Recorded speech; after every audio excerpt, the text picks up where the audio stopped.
historia, con Javier García Isaac y Pedro Fernández Parvadillo.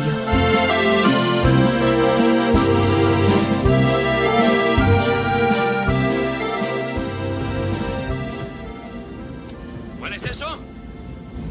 ¿Lo hueles, muchacho? ¿Qué? ¡Napalm, hijo! Nada en el mundo huele así. ¡Vamos, vamos, vamos! ¡Qué delicia oler napalm por la mañana! Una vez durante 12 horas, bombardeamos una colina y cuando todo acabó, subí. No encontramos ni un cadáver de esos chinos de mierda. ¡Qué pedazo a gasolina quemada! Aquella colina olía a Victoria. Muy buenas tardes a todos. Esto parece La Boca del Lobo, Pedro Fernández Barbadillo. ¿Cómo estás? Aunque en La Boca del Lobo omitimos algún comentario que sale en la película original. Algún comentario fuera de tono. Políticamente no correcto. Pues efectivamente, así es como empiezas tú, La Boca del Lobo. Las tertulias de La Boca del Lobo, sí, señor. Pero hoy hemos decidido escoger estas frases, esta cita sobre la cita, yo creo que es la cita más famosa del cine, sobre la guerra de Vietnam, para hablar precisamente de esta guerra que nuestros padres vieron en la televisión y los periódicos, nosotros la vimos en el cine y nuestros hijos la están viendo en los videojuegos. Por supuesto, hablamos de la guerra de Vietnam. En los años 70 y 80, cada vez que en Estados Unidos un loco ejecutaba alguna matanza, se decía que era un veterano de Vietnam que vivía en la calle y que allí en las selvas del lejano oriente se había enganchado a la droga. El paso del tiempo, que todo lo gasta, ha convertido Vietnam en otra guerra más, casi asociada a la Segunda Guerra Mundial, sobre todo pues por los uniformes, los cascos y similares. Y el enemigo, que era pues los Charlies, eran los comunistas, ese enemigo poderoso que nunca se veía, que estaba siempre camuflado, que atacaba de manera traicionera, y como los alemanes, más o menos. Bueno, pues la intervención de Estados Unidos en Vietnam duró unos 15 años. Menos, fíjate, que las guerras de Afganistán y de Irak, en las que todavía siguen muriendo soldados norteamericanos y empezaron en 2003. Sin embargo, y pese al carácter limitado en el tiempo y el espacio, esta guerra tuvo una enorme influencia en la política y sobre todo en la sociedad norteamericana. Derribó a presidentes y alimentó el movimiento de protesta social de los años 60.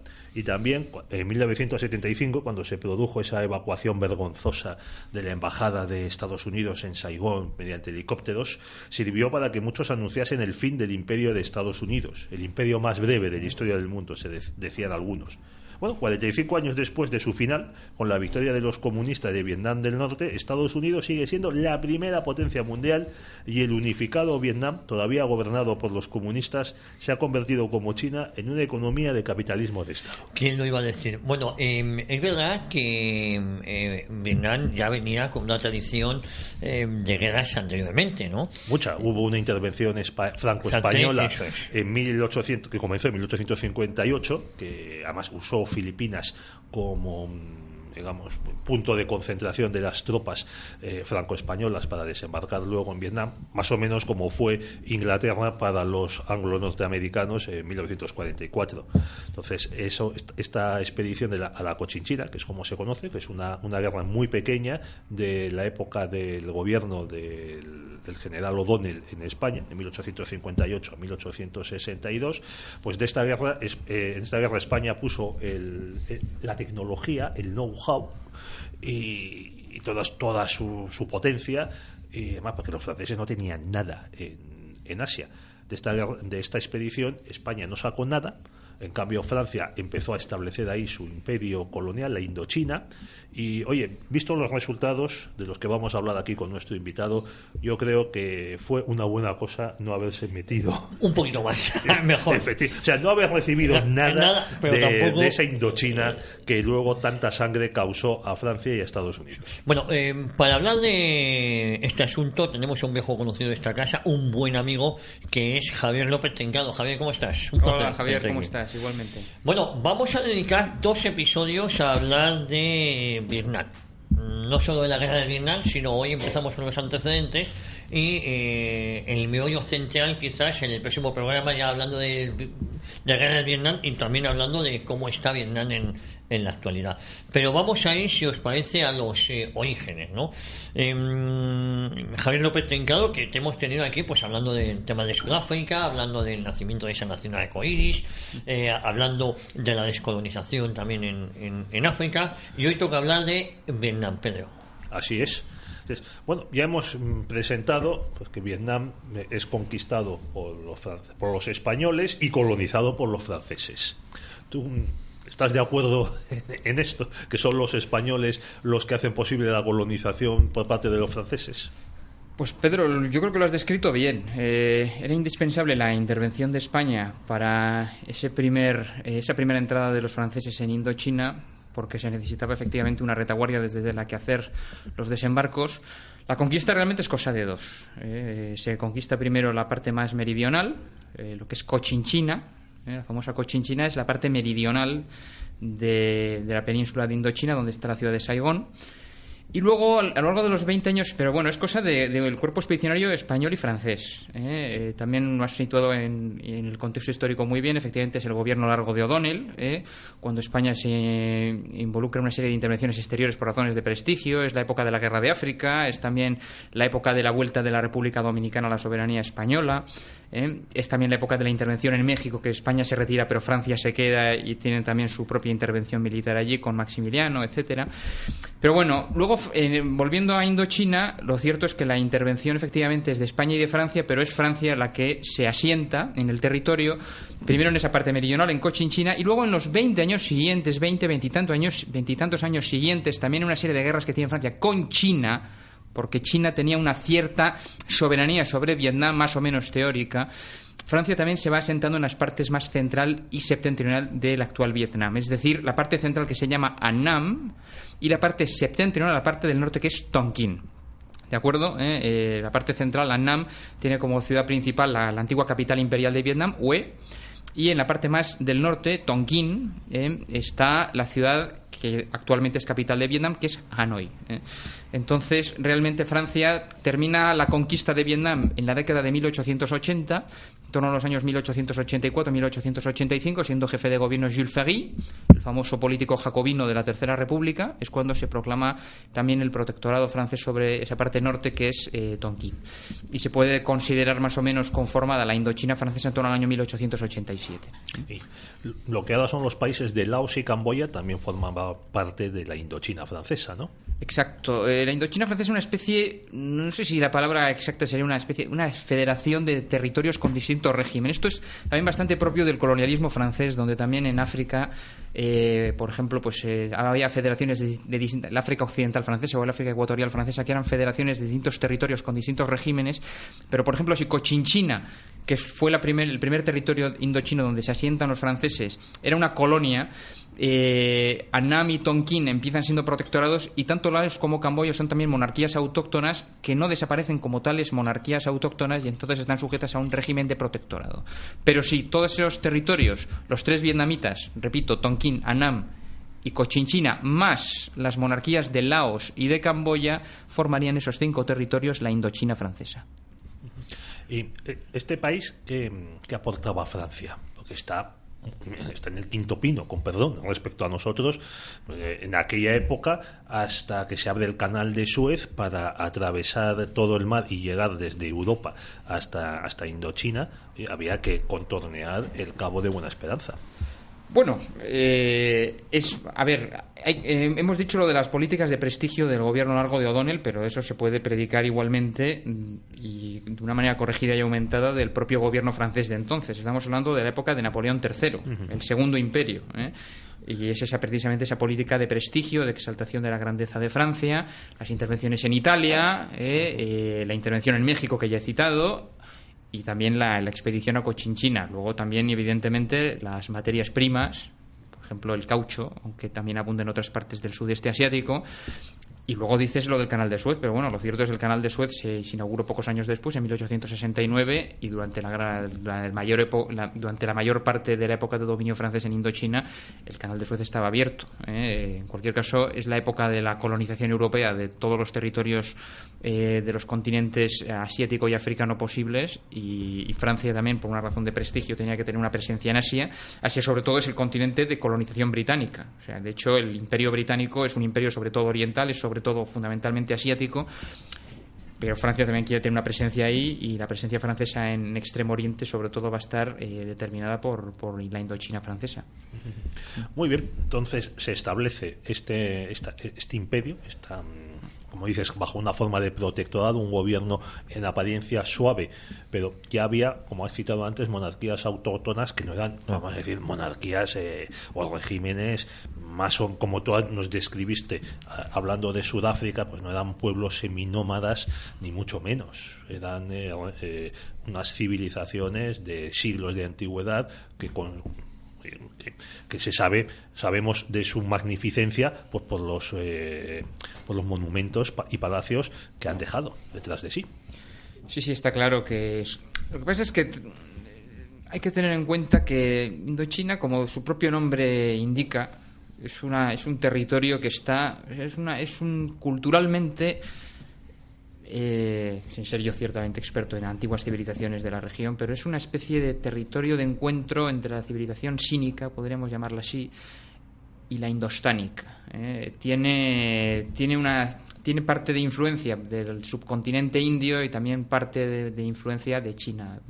Sobre todo Vietnam ha estado dominado durante siglos por China, no en los últimos siglos, pero sí en parte de la Edad Media ha estado dominada por los chinos, y luego efectivamente han existido estas monarquías, pero también es verdad que cuando llega la época de la colonización europea, la resistencia que pueden oponer al dominio europeo es mínimo, evidentemente, como no puede ser de otra forma. Entonces, pero las fronteras tal y como las conocemos ahora, cuando llega Francia o la colonización europea, supongo que serían muy distintas, ¿no? En la formación de estos países. Es como en África, que muchos países son artificiales. ¿En qué regímenes? Hemos hablado de unas monarquías hereditarias, pero ¿eran países reconocidos fuera o eran poblaciones sin explorar? A ver, no se puede comparar exactamente con las monarquías. O sea, el desarrollo, digámoslo así, autóctono de los pueblos asiáticos es mayor, hablando en términos generales, es mayor que el que había en los pueblos africanos. O sea, el carácter... Habiendo grupos tribales en las dos regiones del mundo, tanto en África como en Asia, porque también había tribus, digámoslo así, salvajes en la península de Indochina. Sí, sobre todo en las zonas montañosas. Por ejemplo, se estaba pensando en ellos, en los famosos montañeses Thai, que luego van a servir como fuerzas auxiliares e irregulares tanto para franceses como para estadounidenses. Pero habiendo efectivamente grupos tribales de tipo en Asia y en el sudeste asiático, sin embargo, ya hay un desarrollo político más avanzado en Asia si lo comparamos con los pueblos africanos. Mientras que en África siempre, cuando se explora en el siglo XIX por las potencias europeas y se ocupa por las potencias europeas, las comunidades políticas que se encuentran están absolutamente pendientes de desarrollo y no han pasado del nivel tribal. En Asia sí que hay una serie de comunidades políticas de un desarrollo inferior al europeo siempre, ciertamente, pero que tienen una enjundia suficiente como para que los europeos las respeten. Mientras que eso ha ocurrido muy poco en África. En África sí ha pasado algo, sí ha habido algunos reinos que los europeos han respetado, como Lesoto, como Suazilandia, como algunos reinos pequeñitos en lo que es la actual Uganda, que además han sido recuperados por el gobierno actual de Museveni, Buganda, etcétera, pero son la excepción. Son la excepción. La mayor parte, cuando se ha independizado África, casi nunca ha sido con forma de monarquía, porque las monarquías tribales han desaparecido en la época de la colonización. En Asia es distinto. Sí eran monarquías con algo más de desarrollo, con historia, con una mayor civilización, una mayor cultura escrita, y algunas de ellas han podido sobrevivir. Vamos, creo que el caso más evidente es Tailandia, mejor, ¿no? También. Tailandia, desde luego, pero bueno, en Tailandia no ha habido nunca un régimen comunista. Entonces, Tailandia efectivamente ha habido. Lo que pasa es que Tailandia es distinto porque es que Tailandia es más fuerte aún. Es que Tailandia no ha sido colonizada nunca. Es que esa es la especialidad de Tailandia. Tailandia es el antiguo reino de Siam, y nunca ha estado sujeta a colonización. Pero me llama la atención sobre todo el tema de Camboya. Porque Camboya sí que ha estado colonizada, sí que ha estado en las dos guerras de Indochina, sobre todo en la llamada guerra de Vietnam, pero que también en los últimos años de la guerra de Vietnam le afectó de lleno. a Camboya, ha estado sujeta durante 15 años largos a regímenes comunistas, incluidos 4 años de infierno con los Gemelos Rojos, con un régimen comunista maoísta de línea china radical, efectivamente, con Pol Pot. Y esto respondiendo a tu pregunta, Javier, y termina la monarquía volviendo. Se termina restaurando la monarquía cuando termina el régimen comunista termina más o menos el régimen comunista prosoviético que se establece en los años 80 por las fuerzas vietnamitas. Esto es un poco confuso. Porque esto fue candidato al monarca también. Es que es todo un personaje. Sihanouk, efectivamente. Sihanouk, correcto. No, es que Sihanouk primero fue rey, luego dimitió para poder ser primer ministro, luego fue jefe de Estado, luego efectivamente fue derrocado durante la guerra de Vietnam en el año 1970. Daría para un programa entero el propio Sihanouk, la verdad. Oye, pero entonces con esta panorama llegan los franceses y se instalan ahí. Para ir quemando etapas, eso es. Porque a este paso no vamos a necesitar 2 programas, sino 3 o 4. Estalla la Primera Guerra Mundial en 1914, la colonia de Indochina queda tranquila, no hay operaciones militares, porque son los japoneses los que entonces aliados de los franco-británicos de la Entente, son los que vencen a los alemanes en las islas del Pacífico y también en las zonas de China, y Vietnam lo que hace es aportar mano de obra que va a Francia a trabajar en las fábricas para sustituir a los franceses reclutados y enviados al frente. Sin embargo, esto no sucede en la Segunda Guerra Mundial. Al principio, cuando los alemanes vencen a los franceses y se firma el armisticio por el mariscal Pétain, mariscal, por cierto, había sido elegido jefe del Estado por la Asamblea y el Senado franceses, también hay que subrayarlo. Entonces, Indochina queda respetada por el eje, por los alemanes y los japoneses, al igual que gran parte de las colonias francesas en África y en Asia. El mandato de Siria, Madagascar, Marruecos, Túnez, Gabón, Senegal, etcétera. Entonces, al final, los japoneses acaban invadiendo Indochina, ¿no es así? Sí, permíteme un matiz a lo que has dicho del mariscal Pétain. Cuando se firma el armisticio, todavía acaban de nombrarlo presidente del Consejo de Ministros, y efectivamente lo que has dicho bien del Parlamento francés, que lo nombra jefe de Estado con plenos poderes, es un poco más tarde, es el 10 de julio, 9 o 10 de julio, ahora mismo no recuerdo. Perfectamente es el gobierno de la Tercera República el que firma el armisticio con los alemanes, y ese armisticio del famoso bosque de Compiègne de 22 de junio de 1940 tiene una serie de estipulaciones que son fundamentales. Sabemos que se distingue en 2 zonas en Francia: la zona ocupada por los alemanes, aproximadamente 3/5 partes, y una zona no ocupada sujeta al gobierno del mariscal Pétain, del gobierno de Vichy, un gobierno autóctono elegido por las instituciones francesas. No es un gobierno impuesto por los alemanes, como se suele decir, no es un gobierno derivado de las propias instituciones autóctonas de Francia. Luego, lo que pase más adelante, con los avatares de la ocupación y de la Segunda Guerra Mundial, es otra historia. En ese momento, cuando se firma el armisticio, algunas de las cláusulas más fundamentales son, primero, que Francia conserva la flota.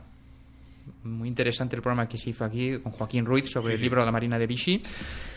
Y segundo, y muy relacionado con esto, Francia conserva sus colonias. Y cuando digo Francia, es el gobierno de Vichy, es el gobierno autóctono de Francia. Por tanto, las colonias francesas siguieron dependiendo de Francia, que además podía mantener la comunicación con ellas a través de la flota. Entonces, la Indochina francesa continuó estando gobernado por los franceses. Pedro habla de los japoneses. ¿Cuál es el interés que tienen los japoneses en este momento con relación a Indochina? Bueno, los japoneses están en vísperas de entrar en guerra con los Estados Unidos, con el ataque a Pearl Harbor en diciembre del 41. ¿Pero por qué? Y esto está muy relacionado con la propia entrada de Japón en guerra contra los Estados Unidos. ¿Cuál era el interés que tenían los japoneses en Indochina más allá de sus recursos naturales, materias primas, etcétera? Pues que Japón estaba involucrado en una guerra a muerte con China. Japón había invadido China y se daba cuenta de que por su población y por la inmensidad del territorio y porque tampoco el ejército japonés era tan numeroso, tenían severas dificultades para obligar al gobierno chino a negociar en una paz favorable a los japoneses. Entonces Japón lo que decidió fue intentar aislar a China.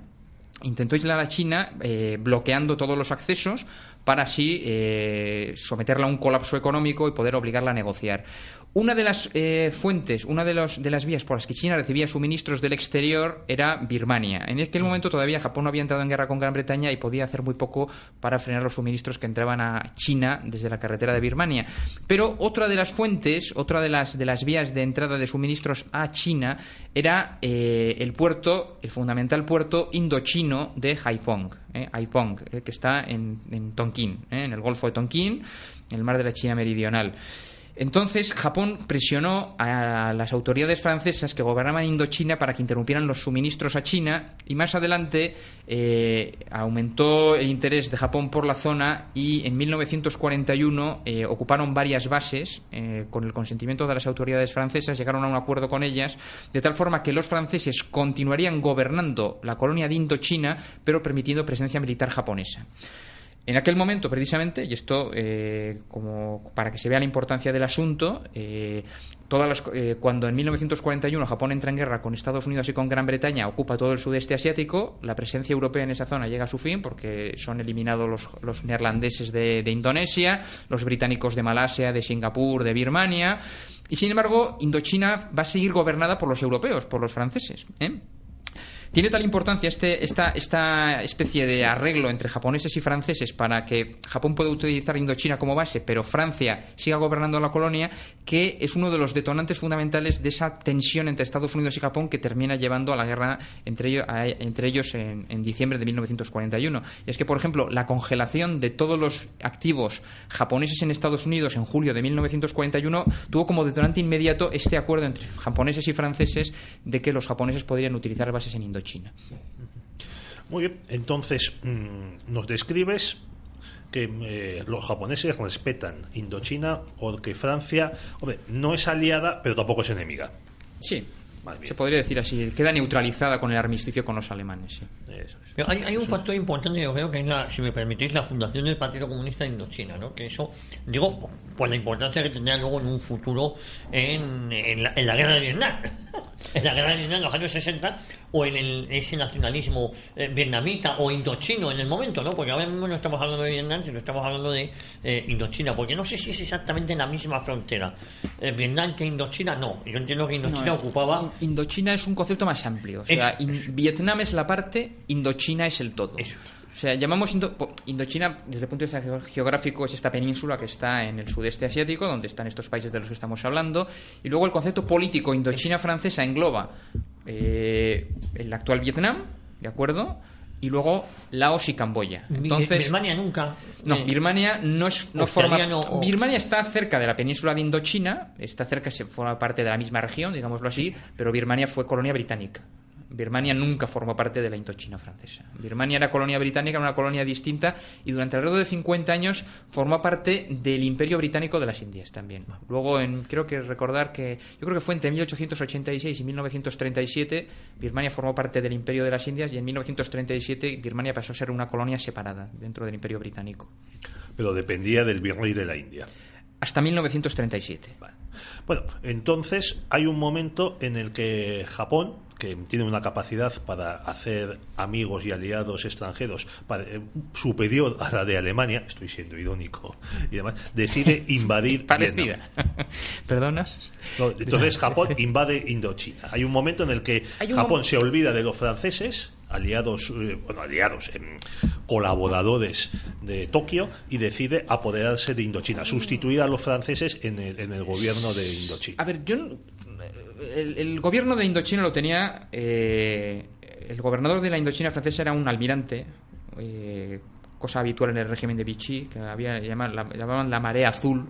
Hubo un fenómeno en la Francia de Vichy y en sus colonias, que es la ocupación por parte de muchos marinos de puestos importantes desde el punto de vista político, funcionarial, militar, etcétera. Sí, el más conocido, el almirante Darlan. El almirante Darlan, que era el sucesor del mariscal Pétain, antes de pasarse a los aliados en el desembarco de la Operación Antorcha en el 42. Sí, pero... otro asesinado por un incontrolado. Ya, habría que hacer otro programa sobre eso.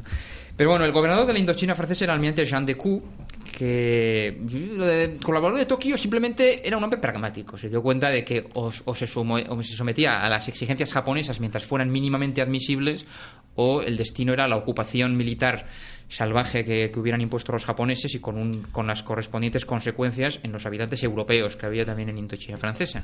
No, porque es que se sabía lo que hacía Japón con los europeos, porque se tenían los ejemplos de Filipinas, de Indonesia, de Singapur, de Singapur y sitios parecidos. Además, o sea, que es que los japoneses se comportaban de una manera despiadada, no solo con los militares, sino también con los civiles.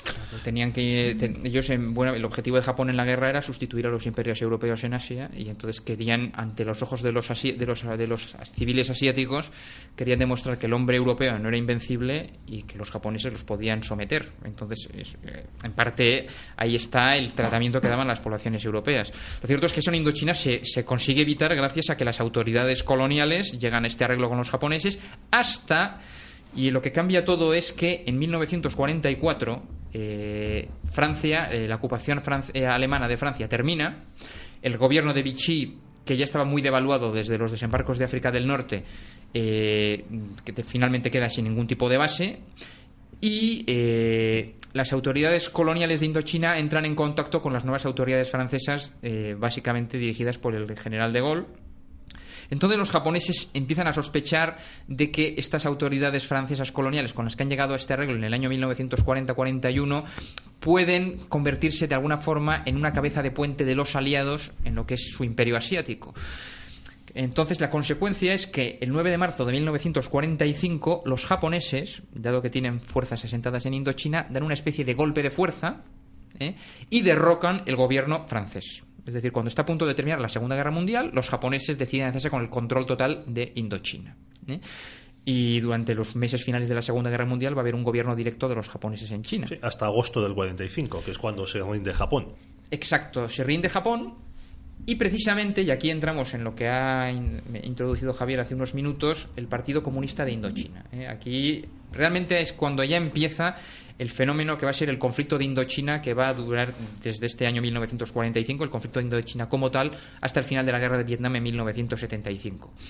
¿Qué ha pasado? Que el Partido Comunista de Indochina se funda en 1930, efectivamente, en principio tiene poca fuerza, sobre todo en la parte norte, cercana a China, y el hombre que lo va a nuclear es el que conocemos como Ho Chi Minh, que en realidad Ho Chi Minh no se llamaba Ho Chi Minh. Ho Chi Minh es una especie de apodo que quiere decir el que ilumina, pero este hombre usó varios nombres, era un revolucionario profesional. ¿Estuvo en Francia educado Ho Chi Minh o solo China? No se educó en Francia, él era de una familia más o menos de clase media. Él no se educó en Francia, pero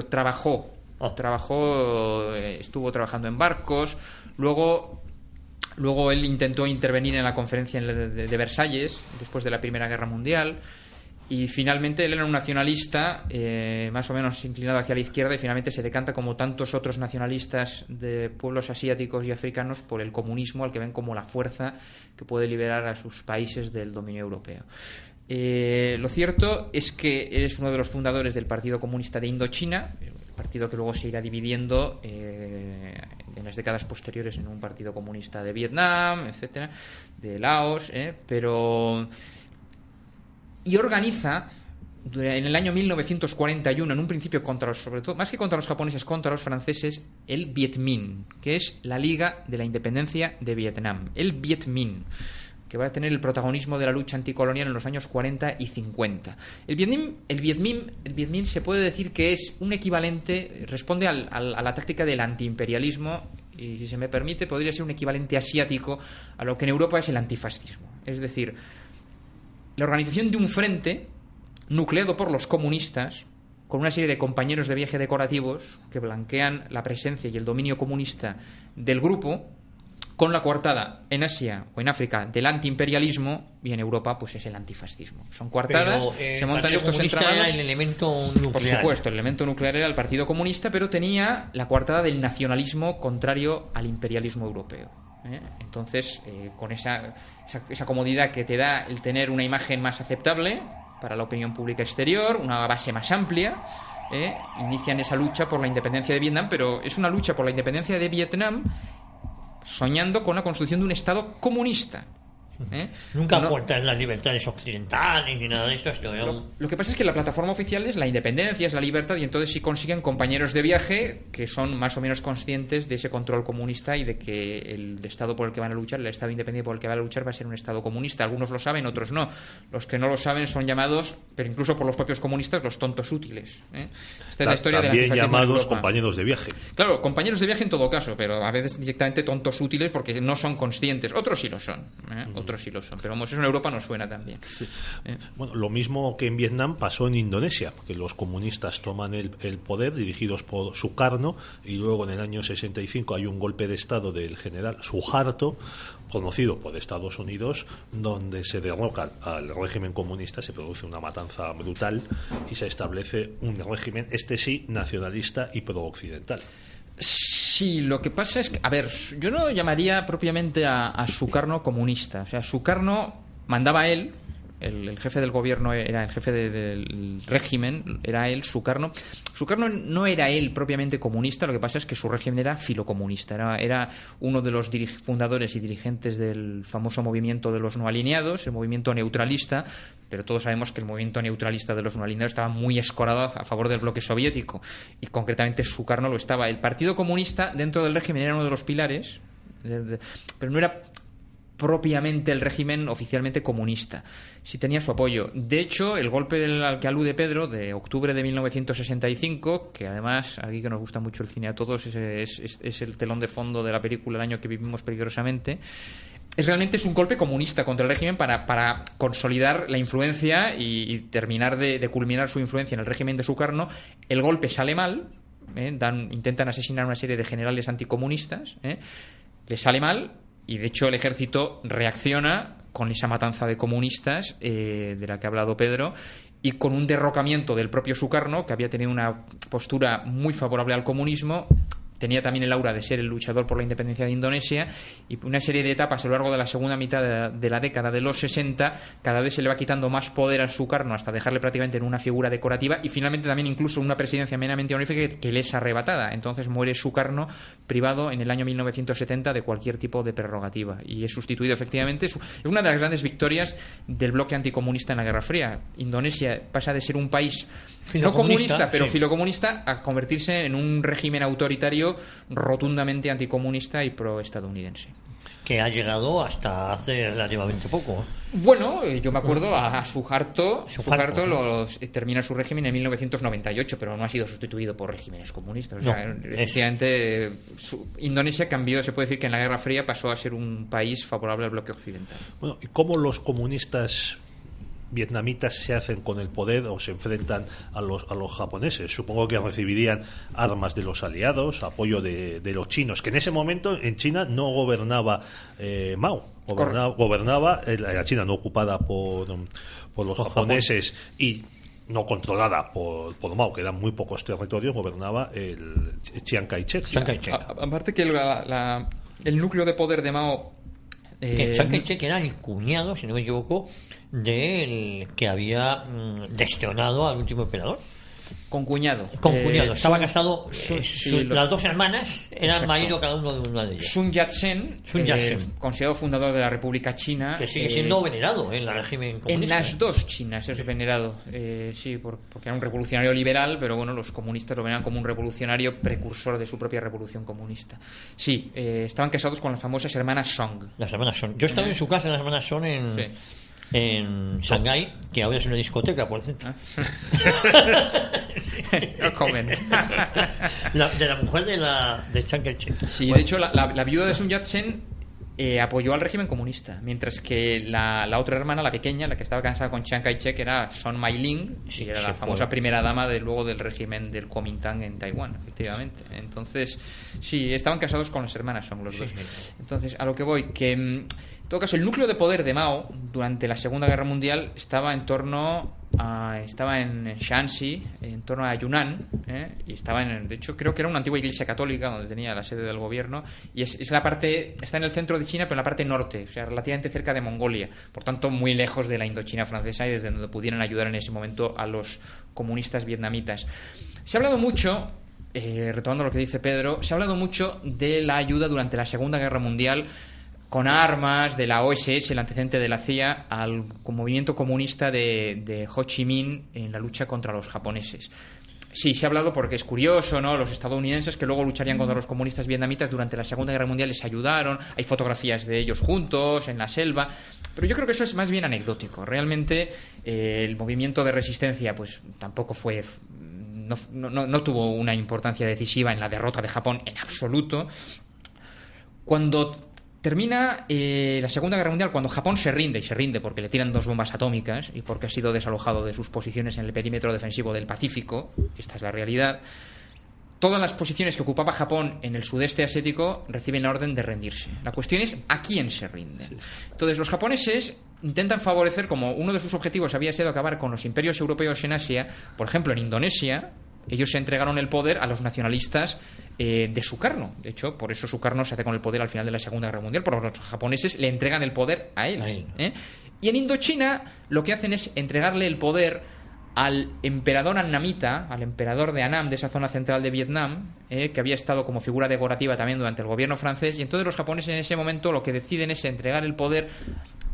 No quieren devolvérselo a Francia, sino que se lo entregan a este monarca más o menos autóctono. Exacto, se lo entregan, y él y Bao Dai, que es como se llamaba este emperador, inmediatamente, no sabiendo qué hacer con el poder, porque no estaba él era el titular de la corona desde el año 1925, pero los franceses no le habían dado ningún poder. Entonces lo que hace es, creyendo más o menos que Ho Chi Minh era este nacionalista plural, no sectario, le entrega el poder a Ho Chi Minh. Es decir, el emperador se lo entrega a Ho Chi Minh. Exacto. Entonces, formalmente los japoneses entregan la soberanía a Bao Dai, y Bao Dai inmediatamente se la entrega a este movimiento nacionalista del Viet Minh, esta Liga de la Independencia de Vietnam de Ho Chi Minh. Por eso, el 2 de septiembre de 1945, el mismo día que en la bahía de Tokio se firma la rendición japonesa, se proclama en Hanoi la República Democrática de Vietnam. ¿De acuerdo? Es, por tanto, en este momento Ho Chi Minh no va de comunista agresivo, y de hecho en el momento de la proclamación de la independencia hay oficiales estadounidenses. En el momento en este acto oficial de proclamación de la República Democrática de Hablamos Vietnam. en 1945. 2 de septiembre de 1945 se proclama la República Democrática de Vietnam. Francia en ese momento intenta recuperar sus territorios coloniales, pero la Segunda Guerra Mundial acaba de terminar. Estados Unidos todavía no es consciente de la carga comunista que tiene este gobierno vietnamita, al que de momento están apoyando. Y lo que habían hecho en las conferencias de Yalta y sobre todo de Potsdam, con vistas a restablecer un poco el orden tras la rendición japonesa en Asia, es que la ocupación, hasta que se estableciese un statu quo más permanente, la ocupación de Vietnam fuese hasta que se decidiese qué hacer, si se consolidaba esta República Democrática, si se llegaba a un arreglo con Francia, porque Francia seguía insistiendo en que tenía que recuperar su dominio en Indochina. Francia, que estaba gobernada, como has dicho, por el general de Gaulle desde junio del 44, que se monta este gobierno, antes de la liberación de París, y en este gobierno había comunistas franceses. Por supuesto, sí. Los comunistas franceses, y no digamos los socialistas franceses, querían restaurar el imperio colonial francés en Indochina, en Argelia, en Marruecos y en África. En el caso de los comunistas franceses, hay que tener en cuenta que estamos hablando de la época de Stalin. Claro. En aquel momento, la sujeción de los comunistas de todos los partidos europeos, la dependencia, era total. Y singularmente del francés, con Maurice Thorez como secretario general, era absoluta. Si Stalin daba la consigna de que los comunistas tenían que apoyar a los gobiernos occidentales porque los gobiernos occidentales eran aliados de la URSS en la lucha contra Alemania, los comunistas seguían las consignas de Stalin y de Moscú. Entonces, en ese momento, efectivamente, la Unión Soviética no quiso ponerle las cosas especialmente mal a Francia. Los comunistas formaban parte del gobierno y en ese momento, efectivamente, los comunistas respaldan el intento de Francia de recuperar la colonia. En 1947, ya con la Guerra Fría comenzando, los comunistas salen del gobierno de Francia, de Italia, de Bélgica, y la historia va a cambiar. Pero en este momento sí, efectivamente, correcto, Pedro. Bueno, es que en ese momento, año 45, claro, Stalin calculaba que los comunistas podían ganar las elecciones que iba a haber, según los acuerdos de Potsdam, en Francia y en Italia. Entonces, claro, ganas las elecciones y tienes gobiernos en Francia y en Italia. Y si te haces con el gobierno en Francia, te haces también con el gobierno de su imperio colonial. Entonces no te interesa fomentar la independencia de esas colonias. Yo creo que sobre todo es por la cuestión de los aliados occidentales y de no querer especialmente ponerles chinas en el zapato, pero sí es probable que Stalin también tuviese esa secreta esperanza, aunque demostraría una ingenuidad por parte de Stalin que me cuesta trabajo creer en semejante personaje. Por Stalin no era bueno, pero tampoco era tonto. Yo creo que él tenía que pensar que los occidentales tampoco iban a alegremente dejar que países como Francia o Italia cayesen en manos del comunismo. Aparte que tampoco había popularmente o sea, es verdad que en la Segunda Guerra Mundial después hay un momento de carestía, que eso de desesperación, y que eso nunca sabes a dónde puede llevar. Pero lo cierto es que las poblaciones europeas tampoco estaban ansiosas precisamente de regímenes comunistas. De todas formas, lo que quería decir es que en la conferencia de Potsdam se acuerda que de manera provisional el sur de Vietnam sea ocupado por tropas británicas y el norte por tropas chinas nacionalistas. Entonces, se encuentra Ho Chi Minh, presidente de la República Democrática de Vietnam, sometido a una ocupación militar acordada por los aliados, que en el sur es británica. Esa le preocupa poco, aparte que él está en Hanoi, en el norte. Esa le preocupa poco porque sabe que es provisional, los británicos no se van a quedar. Pero la ocupación del norte sí, porque es una ocupación de chinos nacionalistas que tienen cierta vocación irredentista con respecto a Vietnam, y entonces Ho Chi Minh en un primer momento no se muestra contrario, y de hecho llega a un acuerdo con los franceses. Francia manda una expedición militar al mando del general Leclerc, y Ho Chi Minh llega a un acuerdo inicial con Francia. ¿Por qué? Porque prefiere entenderse con los franceses a los nacionalistas chinos. Entonces, hay un acuerdo de los franceses con Ho Chi Minh para reocupar pacíficamente Vietnam, y también un acuerdo de Francia con la China nacionalista de Chiang Kai-shek. Entonces, los nacionalistas chinos acuerdan también con los franceses retirarse de Vietnam a cambio de que Francia renuncie a sus derechos de extraterritorialidad en las concesiones famosas estas de Tientsin, de Shanghái, etcétera. Ese es el acuerdo al que llega Francia con la China nacionalista. Entonces, nos encontramos en 1946 con que Francia llega a este acuerdo con China nacionalista para que se retiren, y con Ho Chi Minh de tal manera que Francia, que en 1946 aprueba la Constitución de la Cuarta República, se reordena un poco el sistema colonial francés, se forma la Unión Francesa en esa Constitución, y entonces se acuerda que la República Democrática de Vietnam, que ha proclamado Ho Chi Minh al terminar la Segunda Guerra Mundial, sea reconocida por Francia, pero dentro de la Unión Francesa. Sí, la Unión Francesa, que la quisieron presentar como una especie de Commonwealth, pero que no funcionó en absoluto.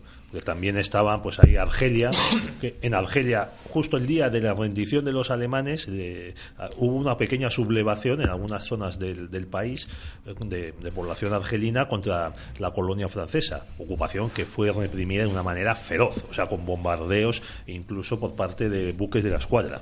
Sí, hubo efectivamente unas matanzas en 1945 en Argelia, que son considerados uno de los puntos más decisivos en la formación de una conciencia en sectores de la población argelina en contra de la presencia francesa en el país, está claro. Pero bueno, a lo que voy, que efectivamente es ese acuerdo que llegan en 1946 entre Ho Chi Minh y Francia de que la República Democrática de Vietnam esté incluida dentro de la Unión Francesa. Bueno, entonces estamos en 1946, De Gaulle ha dejado el poder, se forma la Unión Francesa, comienza la Cuarta República Francesa, que es un desastre político, es como la Tercera República, pero peor. De esto ya hemos hablado, Javier, en otros programas. Y Ho Chi Minh supongo que no se lo toma muy bien, la verdad. Sí, efectivamente. Hay un momento que entran en negociaciones. De hecho, Ho Chi Minh llega a viajar a París para negociar con el gobierno francés. Los franceses eran muy recelosos con respecto a la influencia que tenían los comunistas dentro del Viet Minh y dentro de la propia República Democrática de Vietnam, y también había cierto unilateralismo en la actuación francesa. Por ejemplo, habían separado de la Indochina a la Cochinchina, ese sector meridional que era el que más vinculación y donde era más sólido el dominio francés, de tal manera que incluso tenía representación en la Asamblea Nacional en París, la Cochinchina. Entonces, aunque llegan inicialmente en 1946 a un acuerdo provisional, las discrepancias cada vez son más fuertes, no se llega a ningún acuerdo, y finalmente, el 19 de diciembre de 1946, los franceses derrocan al gobierno de Ho Chi Minh, y entonces es cuando estalla la guerra de Indochina. Por tanto, la guerra de Indochina empieza en diciembre de 1946, cuando los franceses derrocan esa República Democrática de Vietnam presidida por Ho Chi Minh, que habían estado reconociendo durante el año anterior. Había más países que habían reconocido en la órbita esta República Democrática de... La República Democrática de Vietnam no tenía una soberanía plena, pero no había problema en reconocerla porque la propia Francia la reconocía, y en principio no había motivo para que los demás países no la reconociesen. Pero llegó un momento que... Pero su relación, de todas formas, tampoco es tan importante ese reconocimiento porque no es soberana todavía plenamente. La cuestión es que esa República Democrática es derrocada por los franceses y empieza la guerra, pues en ese año de 1946, y vamos a asistir a una guerra que va a durar hasta el año 1954. Bueno, es la primera guerra de Indochina. Hasta el 54 los franceses. Sería contra los franceses. Por tanto, sí, esta es la que llaman la guerra de Indochina por excelencia, y a veces también como la guerra de Vietnam de los años 60 de Estados Unidos se la llama a veces también Segunda Guerra de Indochina, se la llama a esta de los franceses primera, pero vamos, a veces se dice Primera Guerra de Indochina, a veces Guerra de Indochina, la otra es la Guerra de Vietnam, que es el Viet Minh, el gobierno del Viet Minh de Ho Chi Minh, nacionalismo dominado por los comunistas, contra la presencia francesa allí. Francia no es que quisiera mantener indefinidamente su dominio colonial, sino lo que quería era retirarse de una manera más o menos honorable, dejando un gobierno amistoso allí. Entonces es Francia contra el Viet Minh, Guerra de Indochina. Bueno, entonces cuando estalla esta guerra, Ho Chi Minh y sus leales se tienen que retirar al campo y los franceses ocupan todas las ciudades, los puertos. También supongo que contarían con un poco de apoyo los franceses por parte de la China nacionalista, porque Mao no conquista el poder hasta 1949. Bueno, yo más que decir que los franceses tenían apoyo de la China nacionalista, o al menos no hostilidad. Exacto. A eso voy. Porque estaban inmersos en una guerra civil tremenda también. Claro, los nacionalistas chinos a lo que estaban era a sobrevivir, por cierto sin éxito, porque pierden la guerra civil en 1949, y muy bien traído, porque efectivamente es un punto, en un principio Francia más o menos tenía el control. Hay un proceso que se llama el pourrissement, la putrefacción, es como las guerrillas del Viet Minh van en los pueblos socavando la autoridad francesa, matando a los gobernadores locales, a las élites locales que reconocen al gobierno francés, sometiendo a los campesinos a su reeducación. Eso se llama el pourrissement o putrefacción. Bueno, es un proceso que has descrito que luego se da en muchísimas guerrillas de los años siguientes. Se da pues en los países africanos, se da en América, en otros países asiáticos, por ejemplo en Malasia. En Malasia la guerrilla comunista practicó mucho este tipo de crueldades, de llegar a un pueblo y matar a los representantes ahí de las élites locales, como dices tú. Vamos, que en Europa Occidental, en Francia e Italia, lo hicieron también los partisanos, pues matando al cura, al alcalde, al juez, al médico y demás. Es típicamente revolucionario y es típicamente comunista, ¿no? Entonces, lo que digo que es tan importante la victoria comunista en la guerra civil china es que si más o menos los franceses podían tener controlado el conflicto, a partir de 1949, teniendo en cuenta que los comunistas tenían su base en unas cordilleras montañosas del norte, lindando con China, que se llama el Viet Bac. A partir de ese momento resulta que tienen acceso a una serie de suministros por parte de sus camaradas comunistas de China de manera ilimitada, y los franceses apenas pueden frenar eso. A partir de ahí se inicia un claro predominio y una clara ventaja por parte de los comunistas en la guerra de Indochina. Bueno, esto que has contado... Es un punto, quiero decir que es un punto de inflexión en la guerra. Esto que has contado de la China de Mao como suministradora de los camaradas de Vietnam, pasa lo mismo en Corea del Norte, con el agravante de que a Corea Mao envía tropas, que es cuando se produce la segunda ofensiva que vuelve a lanzar a los norteamericanos hasta Pusan, hasta la cabeza de puente, y luego hay que hacer una reconquista. O sea, la caída de China supone que tuvo muchísima influencia en Estados Unidos por la importancia no solo de China, sino también porque desde décadas anteriores había una relación muy cercana. O sea, los norteamericanos tenían admiración por los chinos, y lo que has mencionado, Javier, la mujer de Chiang Kai-shek hablaba inglés. Estaba muy preparada, de hecho. Entonces, vivía en el barrio colonial de Shanghái. Entonces China suministra a Corea o apoya a Corea y a Vietnam. Y es ahí lo que, en el caso de Vietnam, lo que obliga a los franceses, que estaban enviando tropas de paracaidistas, la Legión extranjera, donde había muchísimo veterano alemán, por cierto, a que se quedan sin capacidad militar para vencer.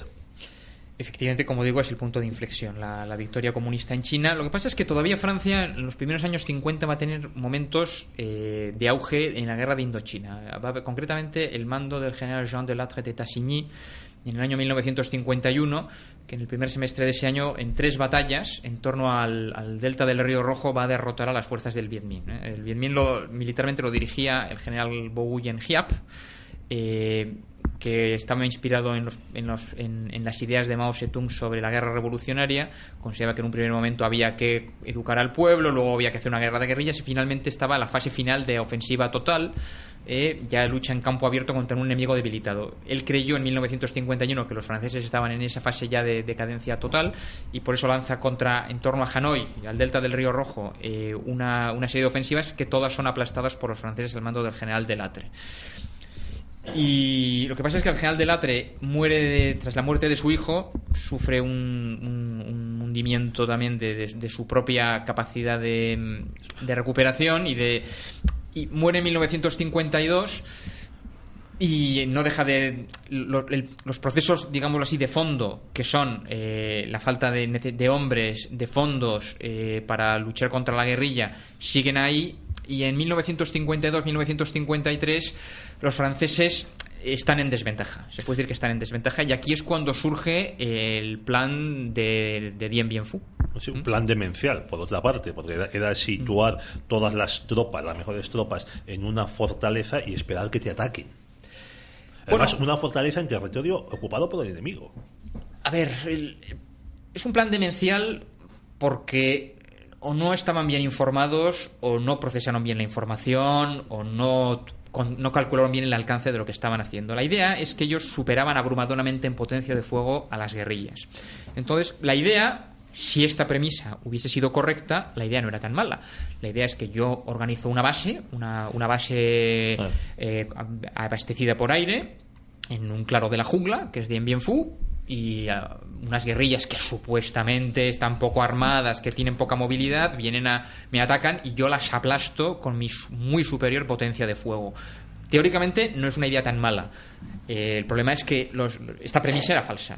El Viet Minh estaba muy bien armado, el Viet Minh tenía unas rutas a través de la jungla de transporte, en parte humano, en parte a través de una serie de vehículos de transporte. Era como un hormiguero, es decir, tenían muchísima dedicación las personas que estaban a su servicio, eran incansables, transportaban los suministros, las municiones, las balas de cañón, las piezas de artillería, y entonces en Dien Bien Phu los franceses se encuentran al final con una trampa que ellos mismos han montado. Son asediados por unas fuerzas de artillería con una enorme también potencia de fuego por parte de los comunistas, y esa es la perdición de los franceses. Es que la artillería que sitúan encima en las cotas superiores que rodean el valle en el que se encuentra Dien Bien Phu, porque situaron esta fortaleza en el fondo de un valle. Claro, no dejaban a los aviones suministrar comida, munición, armas, medicamentos y demás. Pasa pues lo mismo que le pasó a los alemanes en Stalingrado, que Göring le había prometido a Hitler que iba a ser capaz de suministrar a la posición erizo que se formó en ese momento, y falló. Oye, y entre medias de esto, antes de esta batalla, hablamos que en el 50 estalla la guerra de Corea, y eso también, ¿de qué manera influye en esta situación? Pues influye en el sentido de que en el mundo occidental se cobra mayor conciencia de la agresión comunista en Asia, y se involucra en una mayor medida Estados Unidos en el apoyo a Francia. Si en un principio, como he dicho antes, Estados Unidos no estaba muy convencido de que los franceses recuperasen el dominio en Indochina, en la primera mitad de los 50 vemos a Estados Unidos volcarse bastante en el apoyo a Francia, porque ven a Francia como el brazo armado de Occidente en el conflicto indochino frente a la expansión comunista. Sobre todo en la presidencia de Eisenhower, que empieza en el 53. Sí, pero ya incluso antes se ve entre Ho Chi Minh y Francia. La administración estadounidense efectivamente prefiere una victoria francesa con vistas, eso sí, a una independencia de Vietnam, de un Vietnam no comunista. Pero bueno, volviendo a lo que decías, efectivamente, de Dien Bien Phu, sí, cometieron el error de no ocupar las colinas que rodeaban el valle, y efectivamente se vieron sometidos. Al menos en Stalingrado, que haces la comparación, en Stalingrado el fracaso del abastecimiento por aire fue una cuestión cuantitativa. Simplemente los alemanes tenían decenas de miles de hombres. Hay que pensar que en Stalingrado caen 90.000 alemanes prisioneros y que los aviones no son suficientes para poder abastecerles, pero es que en Dien Bien Phu la pista fue destruida desde los primeros días, entonces es que no podían aterrizar, de tal forma que los suministros tenían que llegarles por paracaídas, y muchas veces los suministros caían en las líneas comunistas. Es lo mismo que les pasó a los paracaidistas ingleses y polacos en la operación Market Garden, que iban a ser suministrados por aire, y esos suministros lanzados en paracaídas pues caían en posesión de los alemanes. Bueno, ¿como cuántas bajas pudo haber en esta batalla? En la batalla de Dien Bien Phu yo creo que intervinieron alrededor de 10.000 soldados franceses, y al final pues hubo varios miles de muertos y luego muchos hechos prisioneros. O sea, se rindió la posición. Yo creo que hubo unos 12.000 hombres en Dien Bien Phu. Bueno, has dicho que eran franceses, tengo que corregirte, muchos eran alemanes, incluso había hasta españoles. Cuéntanos esa anécdota. ¿Eran veteranos de guerra que habían luchado con el ejército alemán, que se fueron a la legión extranjera? Ten en cuenta que era gente que con a los 16, 17 años entra en el ejército alemán, ya habían sido educados pues en las juventudes hitlerianas, o que dado su proceso de maduración, la adolescencia está formada por recuerdos de la Segunda Guerra Mundial permanentes, se desmovilizan, son vencidos y no saben hacer otra cosa. Y dices, volver a un país destrozado, ocupado por potencias extranjeras y en el que puede que su familia haya muerto, dices, volver a unas ruinas donde nadie me conoce, que es lo único que sé hacer, pegar tiros, pues me voy con estos tipos, aunque sean de los que están ocupando Alemania. Bueno, entonces esta derrota causa una verdadera impresión en todo Occidente, Europa, Estados Unidos y demás. Una conmoción, ¿no? Muchas veces se ha dicho que Dien Bien Phu es una de las grandes batallas del siglo XX. Efectivamente, en la historia del ocaso de Occidente es decisiva. Es una de las grandes derrotas de las potencias coloniales en la fase de la descolonización. Es una de las grandes, si no la más, como batalla única, como batalla clásica en el sentido de localizada en un lugar concreto. Es quizá la batalla más famosa de la descolonización, y efectivamente es un hito también en la decadencia de Francia como potencia colonial. ¿Ho Chi Minh lleva a las fuerzas enemigas él personalmente? No, Ho Chi Minh no es un militar. Es un político. Ho Chi Minh es un político, ni es militar, ni además tiene pretensiones de serlo.